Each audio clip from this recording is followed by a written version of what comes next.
जय हिंद। आप सबका स्वागत है आज एजुकेशन सेंटर में। हम लोग जो फिजिक्स की जो श्रृंखला शुरुआत की है जिसमें हम लोग एमसीक्यू सॉल्व कर रहे हैं। अब तक जितने भी एग्जाम में जो सवाल आ चुके हैं सारे को हमने एक जगह इकट्ठा किया, उसको हम लोग सॉल्व कर रहे हैं। तो इसके ऑलरेडी काफ़ी लेक्चर पड़े होंगे, आप उसको कृपया जाके जो है सारे लेक्चर को जो है प्लेलिस्ट से जाके उसको वॉच कर लें, ठीक है। और अपने साथ एक नोट कॉपी जरूर रखें ताकि आप चीज़ों को आराम से नोट कर सके। जो भी एडिशनल इन्फॉर्मेशन दिया जाता है उसको नोट डाउन करते चले। तो हम लोग जो लॉ ऑफ न्यूटन था अपना, जो है न्यूटन के जो लॉ ऑफ मोशन थे सारे को हमने जो है उसके थ्योरेटिकल पार्ट को हमने कवर अप कर लिया। उसमें कुछ न्यूमेरिकल वाले क्वेश्चन थे जिसको आज हम लोग अब कवर अप करने वाले हैं। तो हम लोग आज सारे के सारे न्यूमेरिकल वाले क्वेश्चन को सॉर्ट आउट करेंगे। तो शुरुआत करते हैं आज के सेशन की। तो यहाँ पे जो न्यूमेरिकल की जो शुरुआत करेंगे इसमें टाइप ये वाला होगा आपका, ठीक। तो हम लोग यहाँ पे F equal to M A ये होगा, और आपको A बराबर पता है कि V minus you upon T होता है, नहीं final velocity minus initial velocity upon क्या होता है, टाइम होता है। जहाँ पे V इक्वल टू क्या होता है आपका, जो है फाइनल वेलोसिटी होती है।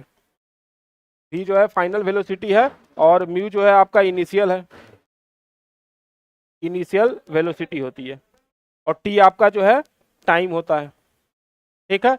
ए से आपका विश्लेषण हो गया। तो हम लोग इसी क्वेश्चन का इस्तेमाल करके जो है सारे प्रॉब्लम को सॉर्ट आउट करेंगे। तो शुरुआत करते हैं आज के सेशन की। तो पहला सवाल देखिए, अब बोला जा रहा है कि जब कोई 100 न्यूटन का बल 50 किलो वाले द्रव्यमान के एक वस्तु पर लगाया जाता है तो कितना त्वरण उत्पन्न होगा। आपसे त्वरण पूछा जा रहा है, ठीक है। आपको दिया क्या है, आपको जो है एफ दिया हुआ है, एफ दिया है 100 न्यूटन। आपको जो है मास दिया है एम दिया हुआ है आपको 50 केजी। आपसे क्या पूछा जा रहा है, आपसे एक्सलेशन पूछा जा रहा है। तो आप फॉर्मूला लगाइए, F इक्वल टू होता है m into A. F equal to आपको दिया गया 100, m दिया गया है आपको 50, आपसे पूछा जा रहा है a। तो a बराबर क्या हो जाएगा, a बराबर हो गया 100/50 यानी 2 मीटर पर सेकेंड स्क्वायर, यही आएगा ना, 2 मीटर पर सेकेंड स्क्वायर। तो देखिए यहाँ पे, तो ऑप्शन को ध्यान से देखिएगा, हमेशा ऑप्शन को देखिएगा ध्यान से, यहाँ पे देखना पड़ेगा क्योंकि 2 मीटर यहाँ भी है, 2 मीटर यहाँ भी है, लेकिन यहाँ पे देखिए 2 मीटर पर सेकेंड स्क्वायर है। तो आपको ये याद करना है 2 मीटर पर सेकेंड स्क्वायर, जल्दबाजी में आप ये मत कर दीजिएगा।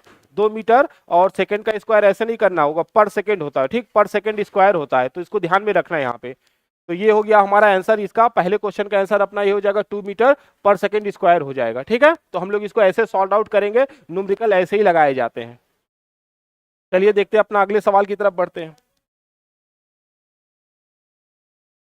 अगला सवाल आपसे पूछा जा रहा, एक मुक्त रूप से गति करने में सक्षम 10 किलो का द्रव्यमान का एक वस्तु पर 10 न्यूटन का बल लग रहा है, तो निम्नलिखित में से कौन सा कथन लागू होगा। तो आपसे कथन पूछा जा रहा है, इसमें कौन सा लागू, पहले आप देख लीजिए क्या है। एफ आपको दिया गया है, कितना दिया गया है, तो आपको 10 न्यूटन का दिया गया है। आपको जो है मास दिया गया है, मास दिया गया है आपको 10 किलो का दिया गया है, ठीक है। तो आप त्वरण यहां से निकाल सकते हैं, त्वरण निकालिए जरा। तो त्वरण के लिए क्या करेंगे, F equal to M A हो जाएगा। ए बराबर क्या होगा, ए बराबर होगा F/m हो जाएगा। F कितना दिया है आपका, न्यूटन दिया है 10 न्यूटन, फोर्स 10 न्यूटन दिया है, मास भी आपका 10 है, तो 10 से 10 कैंसिल होकर 1 हो जाएगा, नहीं तो 1 क्या हो जाएगा, 1 मीटर पर सेकेंड का स्क्वायर हो जाएगा, 1 मीटर सेकेंड स्क्वायर। तो त्वरण कितना होगा, 1 मीटर सेकेंड स्क्वायर हो जाएगा। तो 1 मीटर सेकेंड स्क्वायर कहीं पे है, हाँ यहाँ देखिए, तो निकाय में क्या होगा, 1 मीटर पर सेकेंड स्क्वायर के त्वरण से गति करेगा, तो यही अपना सही हो जाएगा, ठीक है। तो अगर किसी मुक्त रूप से गति करने में सक्षम अगर 10 किलो का कोई द्रव्यमान है, उस पर अगर 10 न्यूटन का बल लगेगा तो उस पर कितना त्वरण उत्पन्न होगा, तो उसमें एक त्वरण होगा, 1 मीटर पर सेकेंड स्क्वायर, 1 मीटर पर सेकेंड स्क्वायर का त्वरण उसमें उत्पन्न होगा, ठीक है। तो यहाँ पे अपना ऑप्शन जो है सी सही हो जाएगा। चलते हैं अगली तरफ, अगला क्वेश्चन देखते हैं अपना। पूछा जा रहा है आपसे, जो है अगर 20 किलो का 20 किलो द्रव्यमान की वस्तु पे जो है 4 मीटर पर सेकेंड स्क्वायर, 4 मीटर पर सेकेंड स्क्वायर के जो है त्वरण के साथ स्थानांतरण होता है, तो उस पे लगने वाला बल की मात्रा बताइए। तो आपसे अब बल पूछा जा रहा है, आपको क्या दिया गया है, आपको मास दिया गया है, मास कितना दिया गया है, तो 20 किलो दिया गया है। आपको त्वरण भी दे दिया गया, त्वरण इक्वल टू दिया है 4 मीटर पर सेकेंड स्क्वायर दे दिया गया, ठीक है। आपसे फोर्स पूछा जा रहा है, फोर्स पूछा जाए तो हम लोग को पता है फोर्स इक्वल टू क्या होता है, m इंटू ए होता है। m कितना दिया है, 20 किलो दिया है। आपका त्वरण कितना दिया गया, 4 दिया गया है, तो 20 चौका 80 हो गया, आपका जो है 80 न्यूटन हो गया। तो F बराबर क्या होगा, 80 न्यूटन। देखिए आंसर कहाँ है, तो ये है अपना। तो 80 न्यूटन हो जाएगा, आपका आंसर हो जाएगा। ठीक, तो ऐसे ही करके सिंपल होते हैं, बस आपको खाली पता है ना कैसे अप्रोच करना है। एक बार अगर न्यूमेरिकल को अप्रोच करना आप सीख गए तो न्यूमेरिकल बहुत आसान होते हैं, इजिली इसको सॉर्ट आउट किया जा सकता है, इजिली उसके आंसर को फाइंड किया जा सकता है, नंबर गेनिंग होता है। मैथमेटिकल ऑपरेशन कीजिए और जो है आप तुरंत उसके आंसर को पा सकते हैं। चलते हैं अगले सवाल की तरफ।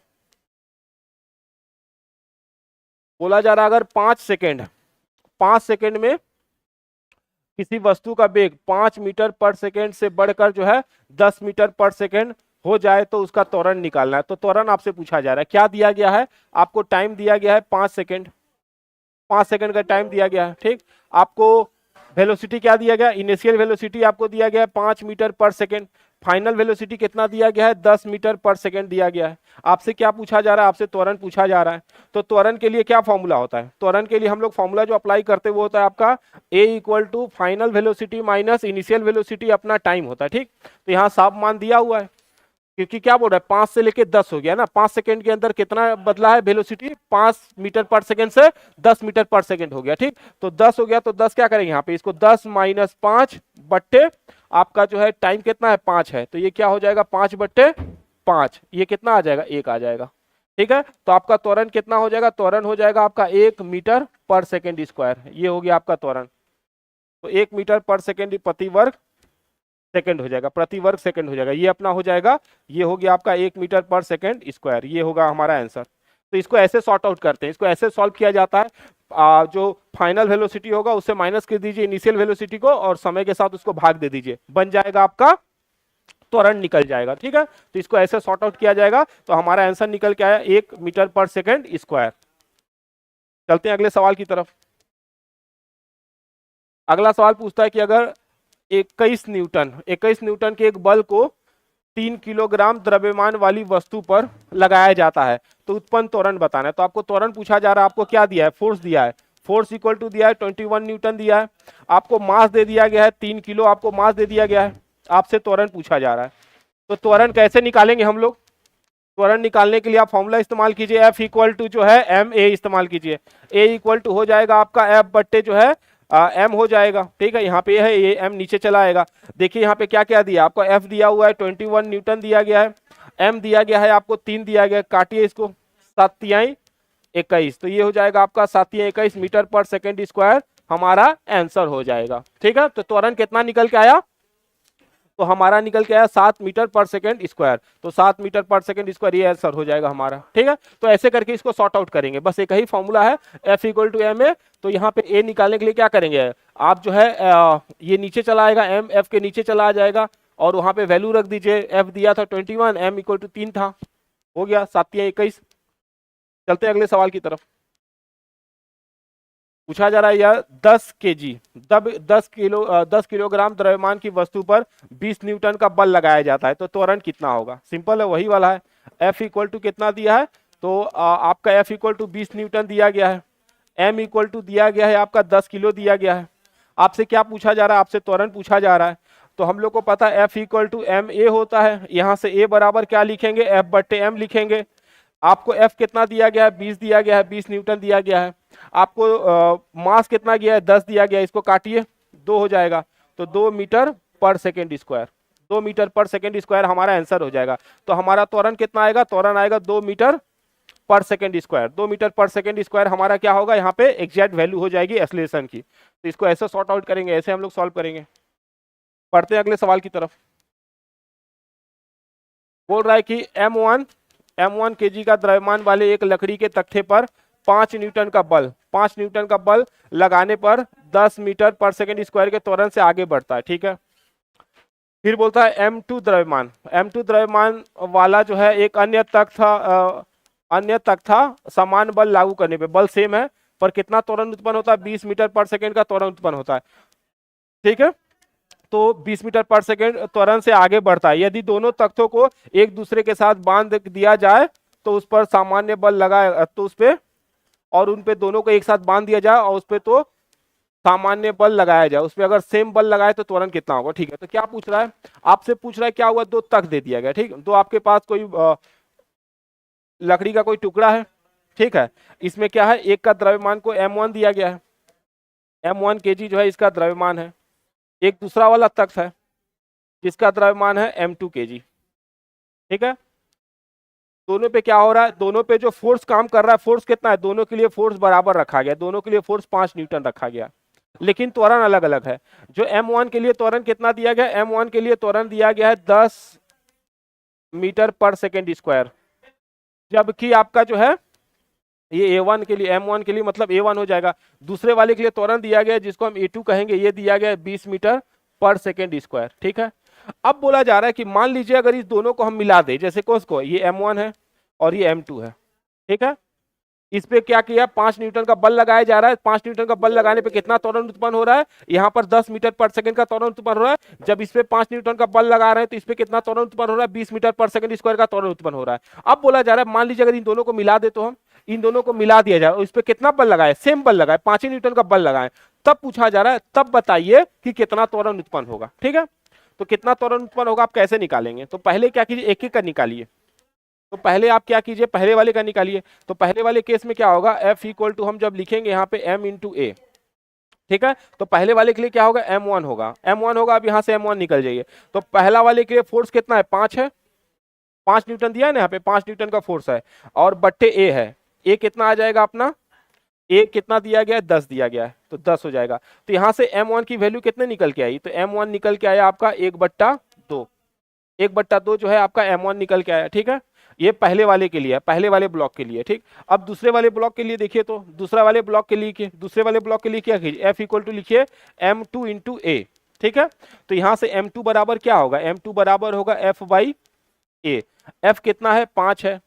वहां पे देखिए त्वरण कितना दिया गया, दूसरे का त्वरण दूसरे का दिया गया है 20, तो यहाँ पे लिखिए 20, तो ये कितना आ जाएगा, ये कट जाएगा तो 1/4 आएगा। तो M2 कितना आया, 4 आया। ठीक है, तो हमारे पास दो वैल्यू मिल गए। क्या क्या मिला हमको, M1 कितना निकाल के लाए, M1 निकला 1/2, M2 कितना निकला 1/4। ठीक है, अब बोल रहा है दोनों को जोड़ दिया जाए। दोनों को क्या किया जाए, एक साथ बांध दिया गया, दोनों को एक साथ बांध दिया गया, दोनों को एक साथ जोड़ दिया गया।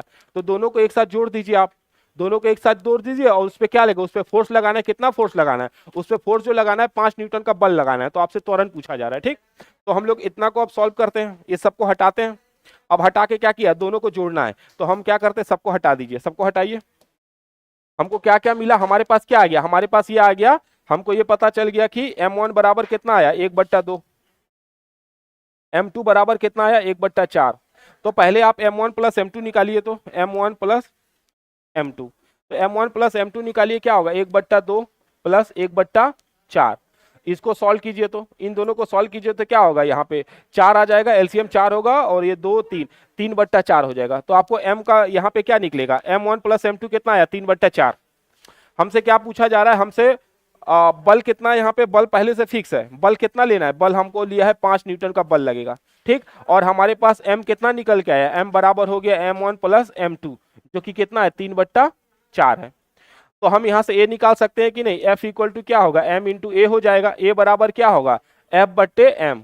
M बराबर क्या लिखेंगे, अब M मतलब दोनों का एक योगफल होगा, दोनों का योगफल क्या है, M1 प्लस M2 क्या है, 3/4 है। बल क्या है, 5 है, तो क्या लिखेंगे यहाँ पे, ये 5 हो गया आपका। ठीक है, ये अपना 5 हो गया, और ये हो गया अपना 3/4। तो 3/4 हो गया, तो 3/4 जब इसको लिखेंगे तो क्या होगा, यहाँ पे देखिए ये कुछ ऐसे लिखाएगा, 3 यहाँ पे आ जाएगा, 3, और ये 4 ऊपर चला जाएगा। ठीक, तो ये 4 ऊपर चला जाएगा, तो यहाँ पे कितना हो जाएगा, ये 4 5 20/3। सॉल्व करेंगे तो कितना आएगा, 6.67 आ जाएगा। तो त्वरण कितना आ जाएगा आपका, 6.67 आ जाएगा। देखिए उसको 3 से करके देखिए, कहीं आंसर है 6.67, ये देखिए आंसर है यहाँ पे 6.67। तो आपका त्वरण कितना निकल के आएगा, 6.67 आया। कैसे निकाला हमने, पहले जो है M1 निकाल लो, M2 निकाल लीजिए, M1 M2 निकालिए, दोनों को जोड़ दीजिए। M1 M2 को जोड़ा गया तो कितना आया, 3/4 आया। फोर्स बोला गया, फोर्स कितना लगेगा, 5 न्यूटन का लगेगा। आपसे त्वरण पूछा जा रहा है, तो मास हमको मिल गया, मास कितना निकल गया, 3/4। फोर्स कितना दिया है, 5। हमसे त्वरण पूछ रहा है, तो त्वरण निकाल लेंगे। त्वरण इक्वल टू क्या हो जाएगा आपका, F/m हो जाएगा, वहां से निकाल लिया हमने। तो 20/3 आया, 20/3 को सॉल्व करेंगे तो 6.67 हो जाएगा। चलते हैं अगले सवाल की तरफ। अब अगले सवाल में हम लोग ए वाले का इस्तेमाल करेंगे। ठीक, ये त्वरण निकालने के लिए हम लोग इसका final velocity minus initial velocity upon T, साथ ही साथ F इक्वल टू हम लोग इसका इस्तेमाल करेंगे M v minus you upon T. ये भी हो सकता है, ये जो है अपना F इक्वल टू क्या होता है, F इक्वल टू होता है आपका m इंटू ए की जगह पे ए रखा जा सकता है, v minus you upon T, ये पूरा का पूरा। तो हम लोग इस सब का इस्तेमाल करेंगे अब आगे चल के, ठीक, आगे न्यूमेरिकल इसी पे बेस होंगे। चलिए देखते हैं। तो पहला सवाल पूछ रहा है, जब 8 किलो का द्रव्यमान किसी 8 किलो द्रव्यमान की किसी वस्तु पर कोई सतत बल 2 सेकंड के लिए लगाया जाए, 2 सेकंड के लिए बल कार्य करता है, यह वस्तु का जो वेग है 4 मीटर पर सेकंड से 9 मीटर पर सेकंड तक बढ़ा देता है, तो लगाए गए बल का परिमाण बताइए। तो आप पहले क्या कीजिए, यहाँ पे आपको क्या क्या दिया पहले ये देख लीजिए। आपको जो है मास दिया गया है, मास कितना दिया है, 8 किलो दिया है, ठीक। समय कितना दिया है, समय 2 सेकंड का दिया है, समय 2 सेकंड का दिया गया। साथ ही साथ देखिए इनिशियल वेलोसिटी दिया गया है 4 मीटर पर सेकंड, फाइनल वेलोसिटी दिया गया है आपको 9 मीटर पर सेकंड। तो यहाँ पे हम क्या कर सकते हैं, पहले एक्सलेशन निकाल लीजिए, ए निकालिए। तो ए इक्वल टू क्या होगा, v minus you upon T. देखिए v बराबर कितना लिखा है, 9 माइनस 4 बट्टे टी कितना दिया है 2, तो 9 4 क्या होगा 5/2, 5/2 आपका ए निकल गया, ठीक। अब आपको क्या पूछ रहा है, फोर्स पूछ रहा है, बल पूछ रहा है। बल बराबर क्या होता है, F equal to m into a, ठीक है।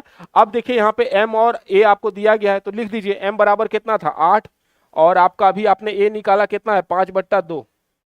तो ये क्या होगा, 2 से 8 को काटिए, 4 बार में कटेगा और 4 पचे 20 हो जाएगा। तो F बराबर कितना हो जाएगा आपका 20 न्यूटन हो जाएगा। तो निकाल दिया हमने ऐसे करके, ठीक। तो F बराबर कितना होगा 20 न्यूटन हो जाएगा, ये हमारा आंसर हो जाएगा। तो इसको कैसे सॉल्व करते हैं, ऐसे ही सॉल्व किया जाएगा। पहले एक्सलेशन निकाल लीजिए, अंतिम गति, फाइनल गति माइनस जो है प्रारंभिक गति बट्टे समय, उससे आपको त्वरण निकल गया, मास दिया गया था आपको, सॉल्व कीजिए आ जाएगा यहाँ पे, ठीक। पहले देख लीजिए क्या क्या दिया गया है, उसके आधार पे हमने यहाँ पे त्वरण निकाला। त्वरण निकालने के बाद फॉर्मूला लगाएगा F equal to M A. तो F equal to M A से यहाँ पे क्या हो गया 8, मास है, त्वरण 5/2 है, 2 से 8 को काटा 4 और फिर 4 पचे 20, तो 20 न्यूटन हो जाएगा अपना। तो इसको ऐसे सॉल्व किया जाएगा। अगला देखिए क्या पूछा जा रहा है, किसी वस्तु के संवेग में 2 सेकंड में 10 किलोमीटर पर सेकंड में परिवर्तन होता है, तब वस्तु पर कार्य कर रहा बल होगा। यहाँ पे देखिए क्या दिया गया, यहाँ पे आपको समय दिया गया है 0.02 सेकंड, ठीक है।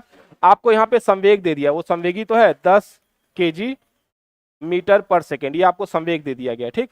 तो आपको संवेग दे दिया गया है, आपको समय दिया गया, आपसे पूछा जा रहा है बल। तो बल बराबर क्या होता है, हम लोग को पता है ना कि बल क्या होता है, बल इक्वल टू होता है आपका जो है संवेग परिवर्तन, संवेग में परिवर्तन, ठीक, संवेग में परिवर्तन बट्टे समय, ठीक, ये हो गया अपना। तो आप लोग क्या करेंगे, संवेग में परिवर्तन बट्टे समय कर लीजिए, तो आपको फोर्स यहां से निकल जाएगा। तो यहाँ पे क्या हो गया F अपॉन क्या होगा, यहाँ पे संवेग बट्टा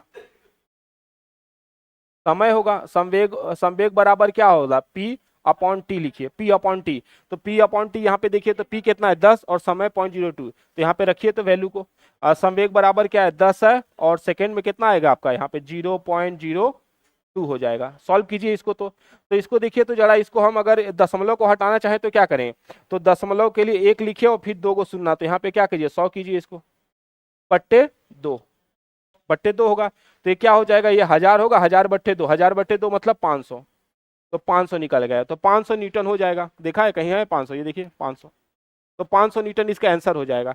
तो हमने क्या किया, हमको संवेग दिया था तो हमने ये फॉर्मूला लगा दिया, F इक्वल टू जो है P अपॉन टी लगा दिया, ठीक।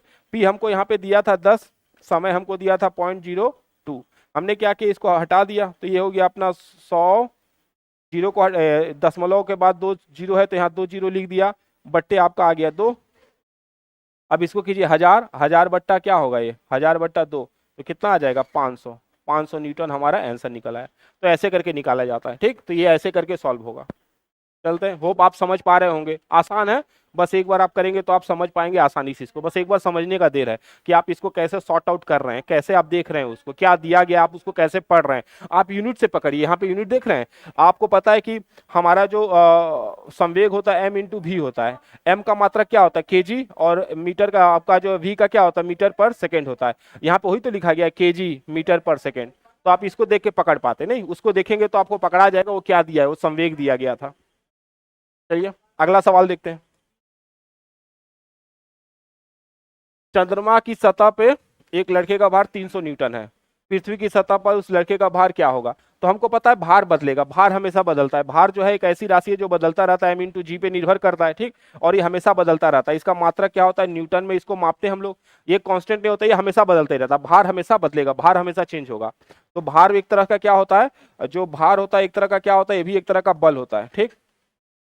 और चंद्रमा का और पृथ्वी का अगर गुरुत्वाकर्षण की बात करेंगे, आप गुरुत्वाकर्षण त्वरण की बात करेंगे, तो हमारे यहाँ पे जो जी होता है और चंद्रमा पे जो जी होता है, चंद्रमा पे जी कितना होता है, पृथ्वी के गुरुत्वाकर्षण का 1/6 होता है, तो पृथ्वी के गुरुत्वाकर्षण का 1/6 होता है, ठीक।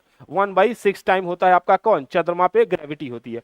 तो अब यहाँ पे निकालिए तो जरा यहाँ पे, तो आपको दिया गया यहाँ पे चंद्रमा पे कितना है, 300 है, तो इसका जो है पृथ्वी पर क्या होगा, पृथ्वी पर भार, तो देखिए पृथ्वी पर भार क्या हो जाएगा, तो यहाँ पे कीजिए इसको 300 बट्टे 1/6 हो जाएगा, तो 1/6 ऊपर चला जाएगा तो क्या होगा, ये हो जाएगा आपका 300 गुने 6, कितना हो जाएगा 1800, 1800 न्यूटन, ठीक है। तो 1800 न्यूटन पृथ्वी पर भार हो जाएगा, कहीं दिया है देखिए 1800 न्यूटन, 1800 न्यूटन हो जाएगा। अगर हमसे उल्टा कहीं पूछा होता, अगर हमसे पृथ्वी पे दे दिया होता और हमसे पूछता कि बताइए तो जरा चंद्रमा पे कितना होगा, मान लीजिए यही सवाल को हम क्या करते हैं, अगर पृथ्वी पे दे देता तो बोलता पृथ्वी पर जो है, पृथ्वी पर भार 300 दे दिया मान लीजिए, ठीक, पृथ्वी पर भार 300 दिया, तो चंद्रमा पे कितना होता, चंद्रमा पे क्या करते हैं हम लोग 300/6 कर देते हैं, तो क्या हो जाता है 6×5 = 30, ये जो है 50 हो जाता है, 50 न्यूटन, ठीक है, 6×5 = 30, 50 न्यूटन हो जाता। 1/6 कर देते हम लोग, 1/6 करते तो आंसर आ जाता, ठीक। और अगर उसमें पृथ्वी पे पूछेगा तो पृथ्वी पे ऑब्वियस अधिक होगा, चंद्रमा पे भार हमेशा कम होगा, क्यों, क्योंकि चंद्रमा को गुरुत्वाकर्षण का मान कम होगा, उसका मास कम है ना, तो उसका गुरुत्वाकर्षण का मान कम होगा, ठीक है, चंद्रमा गुरुत्वाकर्षण का मान कम होगा जबकि पृथ्वी का ज्यादा होगा, इसलिए आप चंद्रमा पे चल नहीं सकते, आपको उछल के चलना पड़ेगा चंद्रमा पे। अगला चलिए, एक न्यूमेरिकल आपको मिलेगा फ्रिक्शन वाला, ठीक, इसको बोलते हैं हम लोग जो है कोफिशिएंट ऑफ फ्रिक्शन बोलते हैं, कोफिशिएंट ऑफ फ्रिक्शन ये म्यू दिखाएंगे, एम मास हो जाएगा और आपका एक्सीलरेशन ड्यू टू ग्रेविटी, तो कोफिशिएंट्स ऑफ जो फ्रिक्शन होगा, ठीक, जो आपका जो है घर्षण गुणांक होगा, तो घर्षण गुणांक जो म्यू होगा, म्यू घर्षण गुणांक होगा, ये हर वस्तु के लिए अलग अलग होता है, हर सतह के लिए अलग अलग होगा, इसका मान दिया जाता है।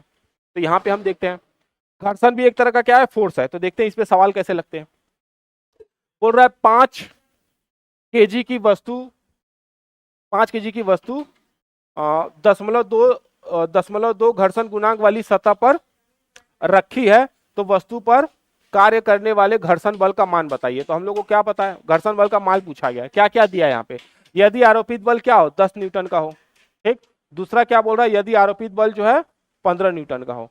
तो यहाँ पे देखिए पहले क्या बोल रहा है, यहाँ पे कोई ब्लॉक है, ये ब्लॉक है, ठीक, और इस पे क्या कर रहा है 10 न्यूटन का फोर्स लगा रहा है, 10 न्यूटन का फोर्स लगाया जा रहा है, और इसका मास कितना है, तो 5 किलो है।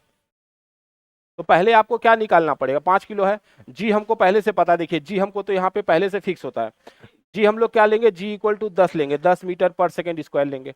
हमको क्या निकाला, घर्षण गुणांक क्या होता है, F equal to mu M G, देखिए तो यहाँ पे, तो इसके लिए कितना हो जाएगा, यहाँ पे इसको सॉर्ट आउट कीजिए, तो यहाँ पे कितना लिखा है, घर्षण गुणांक कितना है, यहाँ पे आपको म्यू दिया गया है, म्यू दिया गया है 0.2 दिया गया है, तो 0.2 हो जाएगा, मास कितना है हमारे पास 5 है, त्वरण कितना है 10 है, ठीक है। तो इसको सॉर्ट आउट कीजिए तो कितना हो जाएगा, ये इसको सॉर्ट आउट करेंगे, दशमलव को हटाएंगे तो नीचे 10 आएगा, ये ऐसे 10 गुणे 5 गुणे 10, तो देखिए 10 से 10 कट गया, 5 दूनी 10, तो यहाँ पे 10 आ गया। तो घर्षण बल कितना निकला, 10 निकला, इस पे पहले से कितना बल लग रहा है 10, घर्षण बल इधर की तरफ काम करेगा, ऑपोजिट काम करेगा, तो यहाँ पे 10 न्यूटन का घर्षण बल लग रहा है। तो पहले बल कितना लग रहा था 10, अभी कितना लग रहा है 10, इसका मतलब वस्तु में गति नहीं होगा, तो वस्तु में कोई गति नहीं, अगर कोई 5 किलो की वस्तु जो है किसी ऐसे सतह पे रखा गया है जिसका घर्षण गुणांक 0.2 है, ठीक, और उस पे कितना बल लगा रहा है, 10 न्यूटन का बल लग रहा है, तो क्या वस्तु गति कर पाएगी, नहीं कर पाएगी, क्यों, क्योंकि घर्षण भी 10 न्यूटन का ही लगेगा, तो वस्तु गति नहीं कर पाएगी।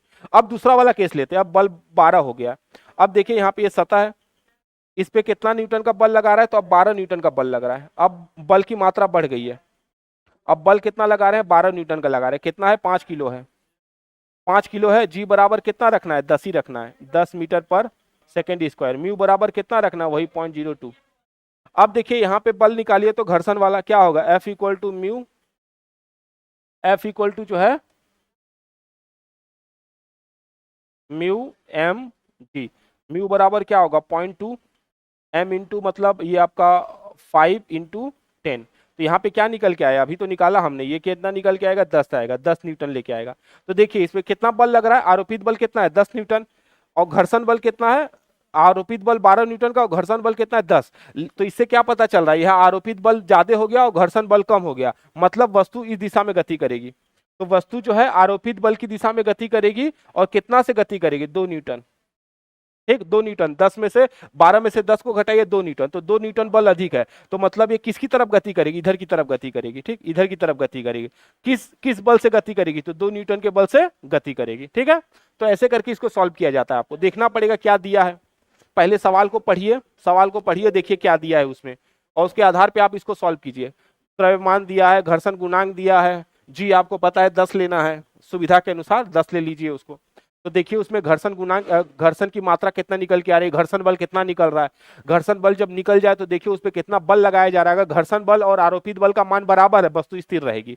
और यदि घर्षण बल कम है और आरोपित बल अधिक है, तो घर्षण यहाँ पे कम हो गया और आरोपित बल अधिक हो गई, तो क्या होगा, वस्तु मूवमेंट करना शुरू करेगा, वस्तु गति करेगी। ठीक, आरोपित बल की दिशा में वस्तु गति करना शुरू कर देगी। चलिए अगला देखते हैं।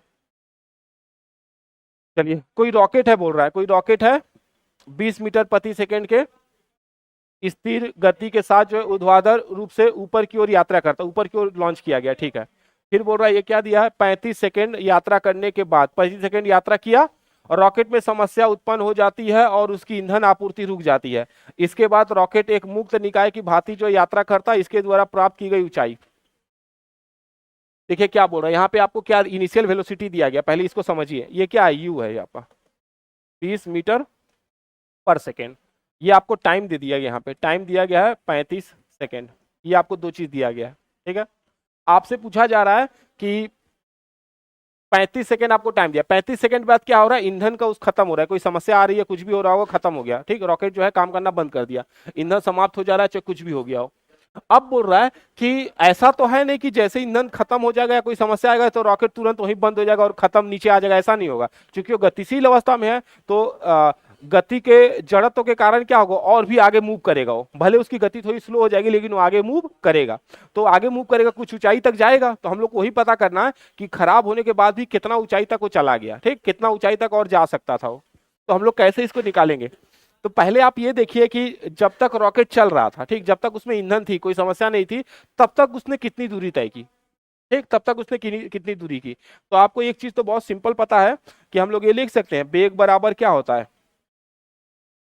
दूरी बट्टे समय। तो हम लोग यहाँ वेग बराबर विस्थापन बट्टे समय नहीं, वो दूरी क्यों लिख रहे हैं, क्योंकि अब ऊर्ध्वाधर गति, एक सीधी रेखा में, अगर देखिए सीधी रेखा में जब गति होती है ना, तो उसमें विस्थापन और दूरी बराबर हो जाती है। ठीक, तो हम यहाँ पे दूरी ले सकते हैं, कोई दिक्कत है नहीं। तो यहाँ पे दूरी बट्टे समय हो गया। अब देखिए वेग कितना दिया है, 20 दिया है, तो यहाँ पे क्या हो गया 20। ठीक है, आपको यहाँ से हमको दूरी निकल जाएगी, दूरी समय कितना है 35 सेकेंड। तो हमसे यहाँ पे दूरी निकला कि नहीं, दूरी बराबर क्या होगा, दूरी बराबर होगा 20 गुने 35, जो कि निकल के आएगा आपका 7 दूनी 70। तो ये हो जाएगा आपका 700 मीटर। तो हमको दूरी पता चल गया। क्या ये कब की दूरी है, जब रॉकेट में जब तक ईंधन था, जब तक उसमें ईंधन पूरी तरह से जल रहा था, उसमें कोई समस्या नहीं थी। तो रॉकेट कहां तक चला गया, रॉकेट 700 मीटर तक चला गया। ठीक, तो रॉकेट कितना दूरी तय करेगा, 700 मीटर तक दूरी तय कर लिया। अब हमको देखना है जब उसमें ईंधन खत्म हो जाता है, तब वो आगे कितना दूरी और तय करता है। ठीक, तो उसके लिए क्या करना पड़ेगा, आगे और कितना दूरी तय करेगा, इसके लिए हमको पहले ये पता चलना चाहिए और कितना समय तक वो चला। ठीक, मतलब रॉकेट जब उसका ईंधन खत्म हो गया, ईंधन खत्म होने के बाद भी जो है रॉकेट कितना समय तक गतिशील रहा, तो हमको टाइम चाहिए। अगर टाइम मिल जाए तो हम फिर से उसकी दूरी पता कर सकते हैं। ठीक, तो ये तो हम लोग का जब ईंधन था तब तक दूरी निकाला 700, तो इसको हम रहने देते हैं यहीं पे। तो हमारे यहाँ पे दूरी कितना निकल के आया, दूरी हमारा निकल के आया, दोनों को गुना कर दिया था हमने 20 गुने 35, तो कितना निकल के आ गया 700 मीटर हमारा दूरी निकल के आया। ये जब उसमें ईंधन था तब। अब ईंधन खत्म हो गया, अब क्या बताते हैं, तो ईंधन खत्म होने के बाद देखिए कैसे निकालते हैं। तो हमको यू तो दिया गया है, यू हमको दिया गया 20 मीटर पर सेकेंड। v बराबर 0 होगा। v बराबर 0 क्यों ले रहे हैं, क्योंकि अभी इनिशियल वेलोसिटी होगा, ऊपर जाएगा तो रुक जाएगा ना वो, तो फाइनल वेलोसिटी उसकी 0 हो जाएगी। दूसरा, और यहाँ पे g कितना लिया जाए, g हम लोग 10 ले लेंगे, 10 मीटर पर सेकेंड। ठीक है, तो अब यहाँ पे जो है हमको टाइम निकालना है, इससे हम टाइम निकालना चाह रहे हैं। टाइम निकालना चाह रहे हैं, हमारे पास ये है और हम समय निकालना चाह रहे हैं। अब इसको ध्यान से देखिए तो आपको पता होगा गति का पहला समीकरण आप लगाइए, तो गति का पहला समीकरण आप इस्तेमाल कीजिए तो आपको पता चलेगा। तो गति का पहला समीकरण क्या बोलता है, v equal to U minus में जी टी। माइनस क्यों ले रहे हैं, क्योंकि अभी ऊपर की तरफ जा रहा है ना, तो हमेशा याद रखो जब आप पृथ्वी के सतह से दूर जाएंगे तो जी माइनस में होगा, अगर नीचे आता तो प्लस में होता। यहाँ पे ऊपर जा रहा है तो नेगेटिव लेंगे हम लोग। तो यहाँ पे क्या होगा, b बराबर 0 हो जाएगा, u बराबर आपका 20 हो गया, g बराबर 10 और समय तो हमको निकालना है तो ये t हो जाएगा 10t। इसको सॉल्व कीजिए तो ये 10 इधर आ जाएगा तो 10t इक्वल टू 20 हो जाएगा। t बराबर क्या होगा 20/10 इक्वल टू क्या होगा 2, नहीं ये 2 हो जाएगा। तो t कितना निकल के आया 2 सेकेंड। मतलब जब उसमें ईंधन खत्म हो जाएगा, ईंधन खत्म होने के बावजूद वो अगले 2 सेकंड तक गति करता रहेगा। तो हमको अब समय पता चल गया 2 सेकंड। तो हम लोग अब क्या निकाल सकते हैं, अब दूरी निकाल सकते हैं ना, समय तो पता चल गया, हम लोग दूरी निकाल लेंगे कि रॉकेट जब बंद हो गया था उसके बाद भी और कितना दूर वो ट्रेवल किया, हम निकाल सकते हैं क्योंकि हमको समय पता चल गया। तो इसके लिए क्या करेंगे हम लोग, इसके लिए आप क्या कीजिए, गति का तीसरा समीकरण इस्तेमाल कीजिए। कौन सा, s equal to u t minus half g और टी का स्क्वायर, ठीक, ये इस्तेमाल कीजिए आप, दूरी निकल जाएगा आपको। अब यहाँ पे आपको देखना है, u आपको दिया है 20 है, समय आपको दिया है 2, आपने अभी तो निकाला 1/2, g बराबर लिख लो 10, g क्या है 10 है, समय क्या है 2 है, 2 है तो 2 का गुना कर देंगे तो 4 हो जाएगा, 2 दूनी 4 हो जाएगा। यहाँ से देखिए 1 2 कट जाएगा, अब यहाँ पे जड़ाओ तो क्या हो जाएगा, देखिए 20 दूना 40 माइनस 1 2 से 2 कटा, यहाँ 2 20 बचा, तो 40 में से 20 को घटाइए 20, तो 20 मीटर दूरी, मतलब ये 20 मिनट और दूरी तय कर सकता है। तो अगर हमसे पूछा गया कि इसके द्वारा प्राप्त की गई कुल दूरी अगर पूछ ले, मान लीजिए कुल दूरी जब जब तक ईंधन था तो 700 मीटर तक गया, ईंधन खत्म होने के बाद कितना गया तो 20 मीटर और दूरी गया। तो अगर हमसे पूछा कुल दूरी कितना होगा, तो कुल दूरी के लिए क्या करेंगे हम लोग, दोनों को ऐड कर लेंगे। अगर पूछा जाए कि कुल दूरी कितना तय करेगा, तो कुल दूरी के लिए क्या करेंगे 700 प्लस 20, 700 प्लस 20, तो ये क्या होगा 720 मीटर हो जाएगा। तो कुल दूरी कितना हो जाएगा 720 मीटर, देखिए यहाँ पे दिया है। तो कुल दूरी कितना तय करेगा 720 मीटर करेगा। तो आप करेंगे क्या इसमें, तो पहले आपको क्या करना है, पहले आप यहाँ पे देखिए, पहले आपको समझिए कि ईंधन जब तक था तो कितना दूरी किया, तो आपको वेग दिया था, आपको समय दिया था, तो वेग और समय को गुना करेंगे दूरी पता चल जाएगा, ठीक। फिर आपको क्या पता करना है कि जब उसमें ईंधन खत्म हो गया तब कितना दूरी तय करेगा, तो इसके लिए क्या करना पड़ेगा, आपको समय निकालना पड़ेगा। तो आप वहां से समय निकाल लीजिए, समय निकालने के बाद क्या करिए, आप गति का दूसरा समीकरण इस्तेमाल कीजिए जहां से आपको दूरी निकल जाएगी। तो आप ऐसे करके इसको सॉल्व कर सकते हैं। चलिए अगले सवाल की तरफ। एक वस्तु का वजन पृथ्वी की सतह पर W है, ठीक है, पृथ्वी की सतह पे कितना है W है। जिस ग्रह पर जिस ग्रह का द्रव्यमान पृथ्वी के 15 गुना और त्रिज्या पृथ्वी के 4 गुना है, तो उसका वजन क्या होगा, मतलब वह पृथ्वी से बहुत बड़ा है, पृथ्वी से कितना बड़ा है 15 गुना, ठीक, और उसकी त्रिज्या भी क्या है तो 4 गुनी अधिक है। तो अब देखिए इसको कैसे सॉल्व किया जाए, तो आप पहले ये याद रखिए, देखिए यहाँ पे ये पृथ्वी के लिए होगा, तो पृथ्वी के लिए क्या करेंगे हम लोग जो है,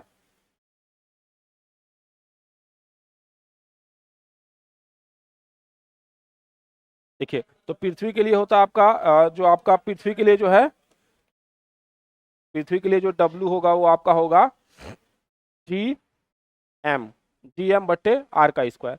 ये मान लेते हैं ये अर्थ के लिए, ठीक, ये अर्थ के लिए जो है इसका भार है। अब हम इसको जो है दूसरे जगह लेके चलते हैं, उसको हम W1 मान लेते हैं, W1 उसका भार मान लेते हैं। तो वहां भी गुरुत्वाकर्षण नियतांक होगा G, M क्या होगा, वहां का M बदल जाएगा, वहां का M क्या हो जाएगा, वो 15 गुना अधिक है, तो यहाँ पे क्या होगा 15M हो जाएगा, बट्टे उसकी त्रिज्या क्या है पृथ्वी से 4 गुनी अधिक है, तो 4R हो जाएगा, 4R स्क्वायर हो जाएगा। तो जरा देखिए तो W1 क्या निकल के आया G, यहाँ पे क्या लिखा G हो जाएगा, यहाँ पे M हो जाएगा, ये आपका 15 हो जाएगा, 15 हो जाएगा, ठीक है। बट्टे में क्या होगा, देखिए यहाँ पे बट्टे में क्या लिखेंगे 4R स्क्वायर, तो यहाँ पे क्या होगा 16 और R का स्क्वायर। इसको जरा ऐसे लिखा जाए तो इसको क्या हम ऐसे लिख सकते हैं GM/R का स्क्वायर बट्टे 15/16। अब जरा इक्वेशन को देखिए तो इस इक्वेशन को मान लीजिए 1 और इसको 2 मान लीजिए। अब दोनों को कंपेयर कीजिए, दोनों को कंपेयर कीजिए, देखिए GM और R यहाँ भी है, GM और R का स्क्वायर यहाँ भी है, तो इसी को तो हम W लिखे हैं ना, इसी को हमने W लिखा है, तो हम क्या ऐसे लिख सकते हैं, W1 बराबर क्या हो गया, WN बराबर हो गया W 15/16। तो उसका भार कितना हो जाएगा, 15/16। ठीक है, तो यहाँ पे उसका भार जो है क्या हो गया, 15/16 हो जाएगा, जिसको हम लोग रिवर्स करेंगे तो ये हो जाएगा अपना जो इसका भार निकालेंगे तो इसका रिवर्स करेंगे तो हो जाएगा आपका 15/16, 16 का, तो ये हो जाएगा अपना जो है इसका उल्टा करेंगे तो 16/15 W। तो यहाँ से हमको ये निकल के आ जाएगा, तो 15/16, तो 16/15 यहाँ पे ये हो जाएगा, तो इसका आंसर ये हो जाएगा 16/15, इसका आंसर निकल के आएगा।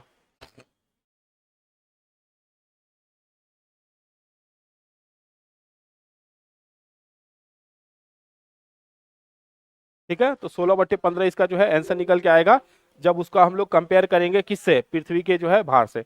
तो पृथ्वी के भार से जो है उसका कंपेयर करेंगे तो कितना निकल के आएगा, 16/15 निकल के आएगा अपना। ठीक, तो हम लोग यहाँ पे यही वाला फॉर्मूला इस्तेमाल कर रहे हैं, G इक्वल टू जो है M1 M2 अपॉन R का स्क्वायर, यही वाला होता है। ठीक, यहाँ पे एक क्या है, एक पृथ्वी का है और एक दूसरा जो है किसी और ग्रह का होगा। G बराबर आपको कितना लेना है, 6.67 इंटू 10⁻11 न्यूटन। ये हो गया आपका जो है G बराबर होगा न्यूटन, न्यूटन मीटर हो जाएगा अथवा आपका ये हो गया अपना न्यूटन मीटर का square, newton metre square upon जो है केजी का स्क्वायर। ठीक है, ये होता है आपका न्यूटन मीटर स्क्वायर केजी का स्क्वायर। तो इसको सॉर्ट आउट करेंगे तो 16/15 हो जाएगा, वाइस वर्सा करेंगे इसको हम लोग। ठीक है, तो यहाँ पे देखा जाए तो इसका आंसर जो है ये हो जाएगा, अगर पृथ्वी की 15 गुना यहाँ पे 4,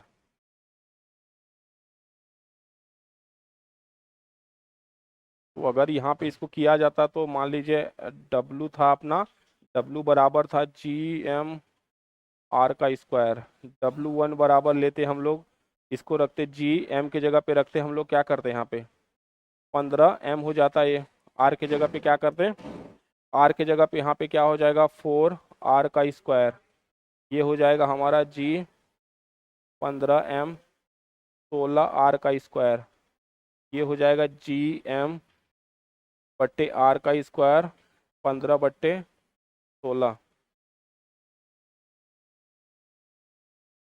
तो हमारा जो है W1 कितना निकल के आएगा, W1 निकल के आएगा आपका GM/R का स्क्वायर W बराबर हो जाएगा 15/16। तो उस वस्तु का वजन क्या होगा, तो उस वस्तु का वजन क्या होगा, तो उस वस्तु का वजन क्या हो जाएगा, पृथ्वी की अपेक्षा इधर की तरफ चाहेगा चला जाएगा, तो W बराबर क्या होगा आपका, ये हो जाएगा 16/15 W1। ठीक है, ठीक है, तो ये हो गया अपना 15/16। ठीक है, तो ये हो जाएगा अपना। तो अगर किसी ऐसे जगह पे ले गए उस वस्तु को जहां 15 गुना द्रव्यमान अधिक हो और 4 गुना त्रिज्या अधिक हो, तो क्या हो जाएगा 16/15 W हो जाएगा उसका। ठीक, ये अपना आंसर हो जाएगा। ठीक है, तो आगे चलते हैं, देखते हैं अगला सवाल। ठीक, तो इस न्यूमेरिकल में बस इतने ही सवाल थे, न्यूमेरिकल में बस इतना ही सॉर्ट आउट था, इतने ही सवाल थे इसमें। होप आपको सेशन पसंद आया, आगे भी ऐसे सेशन हम लोग कंटिन्यू करते रहेंगे। तो देखने के लिए धन्यवाद, बने रहे हमारे साथ।